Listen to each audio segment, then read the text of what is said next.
Hey guys, thanks for stopping by. Today we're taking a look at the Eachine Racer 250 Pro. But before we go into this, some of you may realise that this is actually a re-upload. I uploaded this yesterday, a similar version, and I just wanted to do a bit of an apology and explain why I took that down. This week I'm at university, if you didn't know, and this week has been my master's project deadline, so there's been quite a lot of deadlines and stress around this time. So when I got this quad off Banggood a couple of days ago, I kind of just wanted to review it and get it straight out of the way so I could focus on my work. So looking back over it, I did and said a lot of things that reviewing it I don't really agree with. I think I sort of oversold this, and yeah, I just wanted to mention that and say I'm not really proud of that last review because it did seem a little bit biased, and I just want you guys to think that I do truthful reviews. You know, I'm not paid to do these. I know I get the quads for free sometimes, but that doesn't mean I'm being told to do a positive review, so I didn't want it to come across like that in the last review that I did. So I thought I'd do a bit of an edit, and I only got like 2 3S tests on this before I uploaded, so I didn't really get to test this out properly, which I'm a bit ashamed about, but I just didn't have the time. But anyway, I thought I owed you guys an apology and just a bit of an explanation, really, because I do want you guys to enjoy my content on the channel and also believe that you can believe it as well. You know, I don't want to oversell these massively and say that every drone's amazing. I think I do have a bit of a problem with being sort of overly positive about things, but I don't want to really let you guys, let this impact you guys and, you know, let you think I'm being overly biased about these quads that I'm reviewing. And also, I never actually tested the first Eachine Racer. I just sort of got the reviews from online, and it seems like I mustn't have got some very good ones, because a lot of people have been complaining about these arms and the frame as well, because the carbon fibre bottom plate, and I didn't actually notice this in the first time, but if you'll be able to see there, it's actually got electronics soldered onto the top of the carbon fibre, which I didn't really think about the first time, but I mean, that's kind of a stupid design. I had it on the Ideafly Grasshopper, and when you crash and you ruin this bottom plate, you basically ruin the entire quad. It's not very modular, and it's not really a good idea. So I didn't even think about that or mention it. I was just too caught up in other parts the first time I made this review. Anyway, that's just a quick explanation. I hope you guys are alright with that. I thought I'd mention it rather than sort of pass it off and be a bit shady about it, because I want to be truthful with you guys, because obviously you're my fans and you support me and you help me make all this content. So anyway, let's go into the actual review of this. Check it out, see what it's like, see what the drawbacks are, and I'll try not to hype it up too much. Anyway, thanks for stopping by, guys. Let's take a look. Okay, so here is everything that you get in the box. This is the plug and play version, so if you do get the ready to fly version, you'll get a transmitter as well and a nice 4S battery to go on here. We've also got a little instruction manual, which is quite a nice booklet actually. It's got a few useful things in here, especially if this is one of your first quadcopters. This is going to be useless, as opposed to some Chinese companies just giving absolutely no instructions at all. We've got these 5-inch tri-blade propellers, which look very nice. They're sort of the curved tip, like the Shubcraft ones, so hopefully these will perform well. We've got the standard antenna, and this time it's actually mounted at the back, you'll notice, rather than in the middle as the last time. And also we've got a couple of spare leads, an Allen key, which is a nice touch because we don't usually get an Allen key, and then a prop wrench as well, so we can take those off easier. Going on to take a look at the quad itself, you'll see it's almost exactly the same as the Eachine Racer 250. This is of course the Pro version, but it does look very. So I'm actually a bit disappointed with this frame and how similar it is to the previous one. We've got the arms, which I don't really know what they're made out of, possibly some sort of plastic, and they're sort of hollow, and there's been a lot of complaints about these arms. They've sort of snapped in heavy crashes, and they've not been really that good. I've not managed to do much crash testing of this yet, fortunately, but yeah, these seem a little bit flimsy, to be honest, and maybe like they could snap off or at least dent quite badly, and there has been some reports of these snapping off quite easily on previous versions. Also, we've got the frame design, as I mentioned earlier, isn't really modular, and it's all sort of incorporated into the base plate of the frame, which I find really weird. I've only ever really seen that done on a couple of quads, and it's never really worked when it has been done. So I'm a bit disappointed, well, quite disappointed with the frame design on this, because it's not really good, and it's not really something you want, because if you wreck the frame, then that's the whole quad ruined.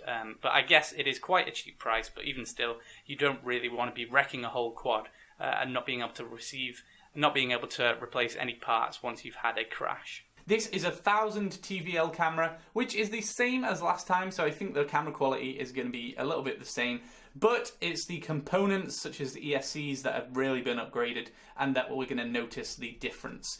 You'll see we've got the same camera mount, gimbal mount that we've got on the previous one. This is sort of a shock absorber, so if you mount your quad camera on here, hopefully there when your quad's wibbling about, this is going to be fine because that's nice and spongy, so hopefully we'll get a good image. I'm a little bit worried about these, just seem to be plastic and look like they could pop off quite easily in a crash and probably lose our camera, so I might go ahead and maybe cable tie the camera to the actual top plate of the frame as well. This is another problem that I've got. For some reason, I don't know why, but it doesn't seem to be able to take a standard rectangular GoPro or GoPro clone camera because these props are just chopping into the camera. I have no idea why. Maybe it only takes the cube ones. I didn't see that specified anywhere on the website. But be sure to know that this is not going to work out for the setup that I'm currently using when you want to record HD on a rectangular cam. Maybe someone can set up a mount for this or 3D print one and get that on a website that we can all download. But for the moment, I can't seem to be able to use this with my GoPro camera. Speaking of the top plate, you'll notice that we've got this battery strap on here on the top. This is actually a little bit different to last time because last time we had the antenna mounted right here in the middle. This time we've got the battery mounted on top, which is a nice design because it's not going to be on the bottom, so we're not going to crash into it and break it or have the possibility to break it when we land. It's going to be mounted on top, so hopefully it should be that little bit safer. At the back here you'll notice we've got the antenna. This is RP SMA male. And you'll see the antenna goes on there. And just behind that is the XT60 plug, so we can plug our battery in. Taking a look next to the plug, you'll see we've got these three little switches. This is actually for the LEDs on the back here. So changing these switches will change the colors of the LEDs, and we can cycle through 7 different color variations on that.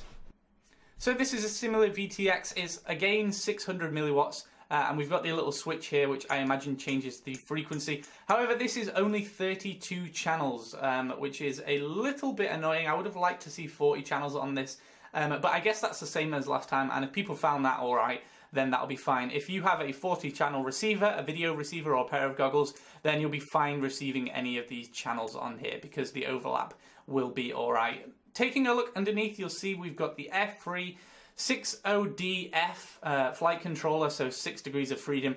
This has got the little USB port in the side here, so we can plug it in to clean flight, Blater flight, change all our PIDs and settings. It's also got a few different connections, so we can go ahead and add our receiver on there, which I'm hoping will be an easy job given these little connections in the packet, so we will just connect that up. We also have the headlight switch on here. That is for these 2 headlights to turn them on and off. That can be controlled by that there. One thing I didn't mention about the VTX is that it actually has an on-screen display, which is the same as last time, and people found that really useful. And I am a really big fan of these on-screen displays. I think they're a great idea, and they should be really sort of a staple thing for quads nowadays. Taking a look back at the motors and ESCs, you'll see they've decided to go with nice blue nuts on here, blue and black, which I think is good. I think red might have gone a little better, but that's just personal preference. These are BL Heli S ESCs rated at 20 amps, which is better than last time because the last ones were only 12 amp. I believe there was Simon K as well, ESCs. So this is why it's been supplied with a 4S motor, because we're going to have the opportunity to go to a higher S rating now, thanks to those higher amp rated ESCs. And the motors, they're unbranded, but these are actually 2205 or 2300 kilovolt motors. So pretty much the same as they were last time. Well, exactly the same kV rating as they were last time actually. But those did perform well. So bumping these up to a 4S might see a little bit of power increase on that. So hopefully that'll be very good. Anyway, that's just a quick overview of the quad itself, a little look at it, a little look at all the components, and yeah, I'm really expecting this to fly really well. It's been quite heavily upgraded from the last version. I would have liked to maybe see 25 amp ESCs on this, but maybe there'll be a 3rd version of this coming out later. But for now, I'm satisfied. Let's just hope it flies as well as it should do on paper. Anyway, let's take it out, give it a test with probably a 3 and a 4S battery, see how that antenna works, see what the camera quality is like, see what this range is like as well, and see if we can set up that on-screen display. Let's go check it out.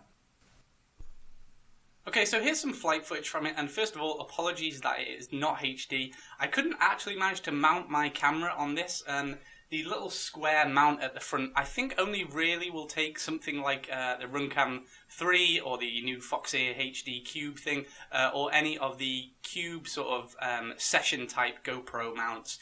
Because I've got the normal rectangular GoPro kind of camera, and it just doesn't fit. It fits on, obviously, but then it just gets hit by the props. So I think this could be designed, you know, specifically just for those Cube cameras in mind, because they seem to be taking over quite a bit now. So just bear that in mind when you're getting this, if you want to film HD. But the flight on this thing isn't too bad for this price tag. The FC seems to be alright. However, I did have a lot of problems out of the box. These aren't the stock PIDs because the stock FC actually came with a really old version of Clean Flight that I couldn't even connect to my PC for some reason. So I actually had to flash this onto Betaflight, which was very annoying. And you also have to take the top plate off because there's no boot button. You actually have to solder the boot pins together to get at that. So quite annoying that it didn't even work straight out of the box. I imagine if you get the ready to fly one, it probably will. But getting the plug and play, very annoying there. That took me about half an hour or so to set up and to flash the right firmware and get it all set up on that. So that is quite a drawback. Once we'd actually got it into Betaflight, and these are the stock PIDs that were with that flash, then not that fantastic. It seems to veer off to the right quite frequently when I accelerate and do the punch out, which is not very good. It seems to be veering off a little bit, and the PIDs aren't that amazing. You'll see there's quite a little bit of wobble. It's not amazingly responsive on this video, and I've gone out and flown again since then, and yeah, I really think this needs some serious tuning out of the box. But it does seem like it could be quite snippy, quite snappy even, if you do tune these PIDs, because this does seem a little bit fast. This is only on a 3S, I've not even tried this on 4S yet, and it does seem pretty responsive. It seems quite good. It seems to be handling maneuvers very well and doing those quite nicely, even a little bit off the ground, which seems to be quite good. So I do think this could be sort of an option for a very cheap beginner quad, although I would suggest, if this is going to be your beginner quad, to get the ready to fly kit so you don't have any of that hassle that I've had setting this up. But of course that adds on quite a little bit more to the price, and of course that doesn't include an on-screen display like the previous version did either. So anyway, just to summarise, a little bit disappointed with this. I've had some fun on the field, and I'm going to try and tune the PIDs and see if this can sort of hack a 4S and see how well it does, because I'm hoping that it can. However, a lot of problems with setting up and quite a few problems with the actual frame design and the quad itself. So a little bit disappointed in Eachine. They make a lot of good motors, however they haven't seemed to make much of an improvement over the last Racer 250 other than the ESCs upgraded so we can have a 4S on there. Anyway guys, thanks for checking this out. Sorry about the re-upload if you've watched this all the way from the beginning to the end. Hopefully I won't have to do that again. Be sure to check out the link in the description if you want to check this out, Ready to Fly kit and the plug and play, and I'll see you next time. Peace out.